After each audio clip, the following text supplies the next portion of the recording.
இன்னைக்கு வந்திருக்கிற போற இடத்துல எல்லாம் மிகப்பெரிய எழுச்சி. அனைவரும் சேர்ந்து சொல்வது மீண்டும் திமுக தான் ஆட்சி அமைக்க போது, மீண்டும் நம்முடைய முதலமைச்சர் தான் முதலமைச்சர் வரப்போறாரு. அதுக்கு மேலும் வலு சேர்க்கிற விதமாக இந்த சோழவந்தான் தொகுதியில அதிகமான வாக்கு வித்தியாசத்துல வெங்கடேசன் அவர்களை நீங்க ஜெயிக்க வைக்கணும். செஞ்சு கொடுப்பீங்களா? உதயநிதி வந்தாரு, பேசினாரு, திட்டங்களை சொன்னாரு, கோரிக்கைகள் சொன்னாரு, வாக்குறுதி கொடுத்திருக்கிறாரு. கலைஞ்சு போயிட்டான்னு போயிடக்கூடாது. இன்னைக்கு தேதி என்ன? இன்னைக்கு தேதி 16.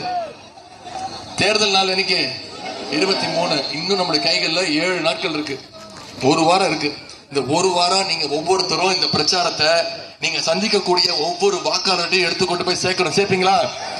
சொல்லுங்க, என்னென்ன திட்டங்கள் செஞ்சிருக்கிறோம், என்னென்ன வாக்குறுதிகள் கொடுத்திருக்கிறோம், மீண்டும் ஆட்சிக்கு வந்தா என்ன பண்ணுவோம், முக்கியமா சங்கி கூட்டத்தையும் அடிமை கூட்டத்தையும் தமிழ்நாட்டுக்குள்ள நுழைய விடக்கூடாது அப்படிங்கிற பிரச்சாரத்தை நீங்க செஞ்சீங்கன்னா அந்த வெங்கடேசன் அவர்கள் 50,000 இல்ல 50,000க்கும் அதிகமான வாக்கு வித்தியாசத்துல நிச்சயம் வெற்றி பெற போவது உறுதி. செஞ்சு கொடுப்பீங்களா? உங்களை எல்லாம் அன்போடு கேட்கிறேன், பண்போடு கேட்கிறேன், பாசத்தோடு கேட்கிறேன், உரிமையோடு கேட்கிறேன், உங்க வீட்டு பிள்ளையாக இருந்து கேட்கிறேன். இன்னும் பெருமையா சொல்லணும்னா தலைவருடைய மகனாக இருந்து கேட்கிறேன். இன்னும் பெருமையா பூரிப்பா சொல்லணும்னா முத்தமிழர் டாக்டர் கலைஞருடைய பேரனாக இருந்து உதயசூரியன் சின்னத்துல வாக்களிங்க.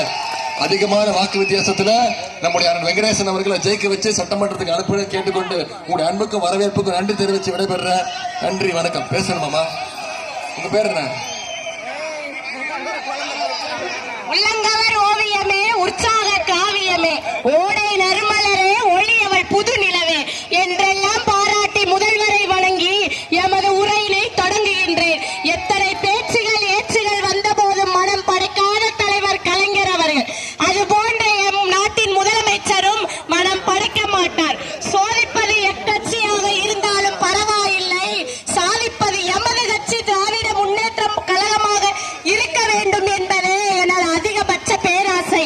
அடுப்பூதும் பெண்களுக்கு படிப்பு எதற்கு என்று முன்னோர்கள் கூறிய காலத்தில் பெண்கள் நம் நாட்டின் கண்கள் என்று என் நாட்டின் முதல்வர் மகளிருக்கான இலவச பேருந்து பயண திட்டம், யூபிஎஸ்சி பயிற்சி மையம், 500 பேருக்கான செனாய் நகரில் யூபிஎஸ்சி பயிற்சி மையம், தலைவர் காக்கும் கரங்கள் திட்டம், நான் முதல்வன் திட்டம் என பல என்னை போன்ற மாணவ மாணவியருக்கு பல சலுகைகள் செய்து வருகின்றனர். இக்கூட்டத்தில் நான் ஒன்று மட்டும் கூற விரும்பியுள்ளேன். நன்றி மறப்பது நன்றென்று, நன்றல்லது அன்றே மறப்பது நன்று என்று வள்ளுவர் வாக்கிற்கிணங்க நான் தமிழகத்தில் அனைத்து மக்களையும் குறை சொல்ல விரும்பவில்லை. ஒரு சில மக்கள் மட்டும் நன்றியை மறைக்கின்றனர். நீங்க நினைக்கலாம், என்னடா இந்த பிள்ளை இப்படி பேசுறேன்னு. மாம்பூக்கள் சரியா பூ பூக்கலைனா பருவ காற்று சரியான திசையில தான் அடிக்கும்.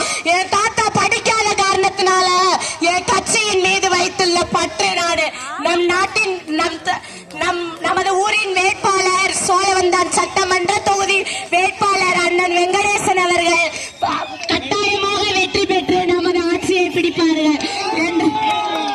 தர்ஷினி